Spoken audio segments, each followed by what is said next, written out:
I would like to thank the task force for the work that they have done and for calling for peaceful coexisting between the two communities. I would like to talk about the humanitarian aspect of this conflict. At the beginning, I want to start with my name, Muhammad Idris. That's Mohamedidris. I'm the executive director of ARAHA, the American Nation based in Minnesota. For the last 17 years, we have been delivering essential, and also developing opportunities for the people in the region. The Oromo-Somali conflict of Ethiopia has caused many life loss and hundreds of thousands displaced. Both communities, as we know, live together very peacefully for centuries.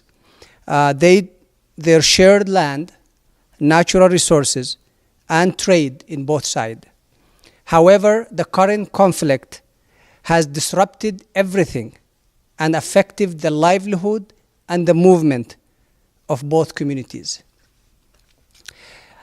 In regard to the displacement, the humanitarian situation in Ethiopia has been further exacerbated by an upsurge in conflict around the border areas of Oromia and Somali regions.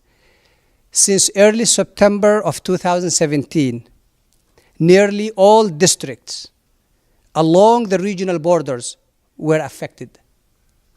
According to the estimation of the National Disaster Risk Management Commission of Ethiopia, some 857,000 people had been displaced by the Somali-Oromo conflict.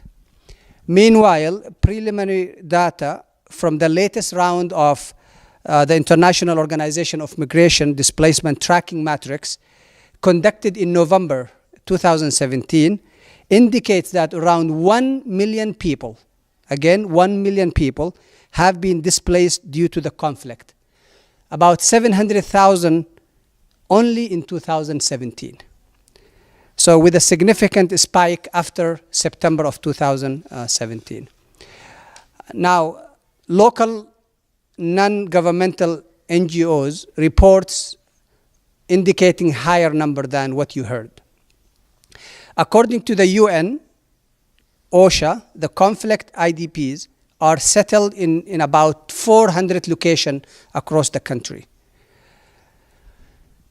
What are the needs? The needs are huge in the IDPs. They need food, shelter, water, education are all needed.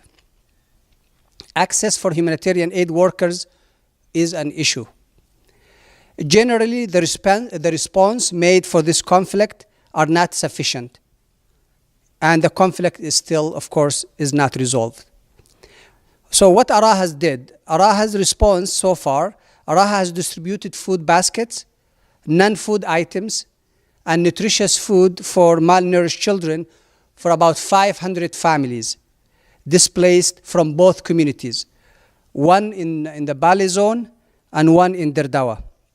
The food basket, of course, is enough for about 1 month. Call for action. I would like to call upon our Oromo and Somali community here in the Twin Cities, as well as the generous Minnesota community, to donate generously to help those displaced families. Monetary donation is the fastest way to help at this time. We urge everyone to donate to our emergency campaign, Ethiopia Relief, at araha.org, that's araha.org.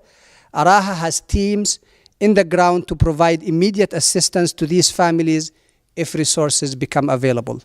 At the end, I would like to say that this is in the closing, the natural next step after calling for an end to this conflict and for peaceful coexistence is to take care of the thousands of families that have been displaced by this conflict from both communities. We ask you to support ARAHA life-saving work, and thank you for this press conference. I would like to thank both communities really for doing this, and I hope the task force will go forward and take some actionable items. Thank you.